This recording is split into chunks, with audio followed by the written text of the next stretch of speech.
Mtazamaji wa Finu Media, bado tunaendelea kukupa makala kuhusu mnyama simba sehemu ya 4. Mimi ni Edita Chiwaligo na hii ni Finu Media. Karibu.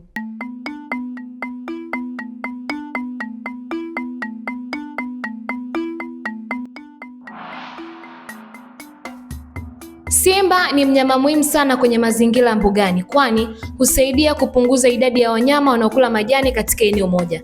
Endapo tusingekuwa na simba, hasa katika maeneo ya hifadhi za taifa na maeneo mengine ya hifadhi za wanyamapori, basi idadi ya wanyama wanaokula majani ingekuwa kubwa sana, kiasi kwamba maeneo mengine yasingetosha kutokana na wingi wa wanyama hao. Lakini kwa kuwa simba wamekuwa wakiwawinda wanyama hawa, basi inasaidia kusawazisha mazingira ya maeneo ya hifadhi za wanyamapori na hifadhi za taifa kwa ujumla. Hivyo ni wazi kuwa uwepo wa simba ni muhimu sana kwenye maeneo ya hifadhi za taifa na maeneo mengine ya hifadhi ya wanyamapori. Zipo sababu nyingi zinazopelekea simba kupungua kwa kiasi kikubwa katika nchi nyingi barani Afrika. Zifuatazo ni miongoni mwa sababu zinazopelekea simba kupungua kwa kasi sana hapa nchini Tanzania. Migogoro kati ya binadamu na wanyamapori, hususan kwa jamii zinazoishi pembezoni mwa hifadhi za taifa na maeneo mengine ya hifadhi ya wanyamapori, kwa sababu simba wamekuwa wakila mifugo yao. Hivyo jamii hizi huamua kuwaua simba kwa sumu, mishale au mikuki. Hali hii inapelekea idadi kubwa sana ya simba kupungua, lakini ni wazi kwamba kama jamii hizi zisingevamia maeneo ya karibu na hifadhi za taifa na maeneo mengine ya hifadhi za wanyamapori, basi changamoto hii isingekuwepo kabisa. Usimamizi dhaifu wa vitalu vya uwindaji, hasa uwindaji wa kitalii. Miaka ya nyuma, usimamizi wa vitalu vya uwindaji wa wanyamapori havikuwa imara, hali ambayo ilipelekea watu waliopewa vibali vya uwindaji kukiuka masharti ya mikataba ya vitalu vyao na kuzidisha idadi ya simba waliotakiwa kuwawinda.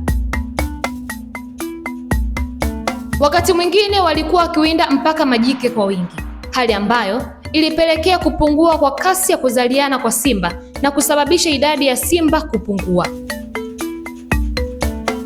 Jambo la kushukuru ni kusitishwa kwa uwindaji wa simba, japo bado uhakika wa usitishwaji huu unakumbwa na changamoto nyingi, ikiwemo ujangili, yaani uwindaji haramu wa wanyamapori. Sio tu changamoto kwa wanyama walao majani ambao hutumika kama kitoweo, bali hata kwa wanyama walao nyama kama simba. Simba wamekuwa wakiwindwa sana kutokana na malighafi zao kuwa na soko kubwa sana, hasa nje ya bara la Afrika. Kucha na ngozi za simba hutumika kutengeneza bidhaa mbalimbali zenye thamani, hasa nchi za nje kunufaika sana kupitia biashara hizo. Hii inachochea sana watu kuwawinda simba, kwani wanaingiza pesa kwa njia ya uwindaji haramu.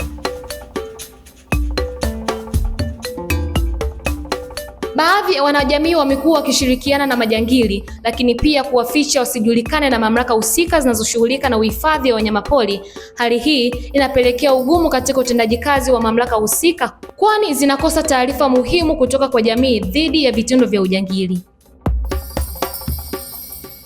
Majangili wanafanya uharamia kwenye rasilimali zetu, kisha wanakwenda kujificha kwenye nyumba za baadhi ya wanajamii bila hata kufichuliwa.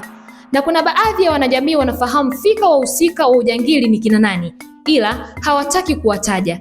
Hii ni moja kati ya tatizo kubwa sana kwenye suala zima la kutaka kutokomeza ujangili kwenye maeneo ya hifadhi za wanyamapori.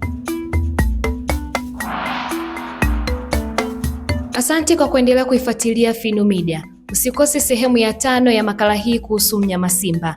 Mimi ni Edita Chiwaligo na hii ni Finu Media. Usisahau kusubscribe, kulike, kucomment na kushare ili uwe mtu wa kwanza kupata taarifa zetu. Tukutane wakati mwingine.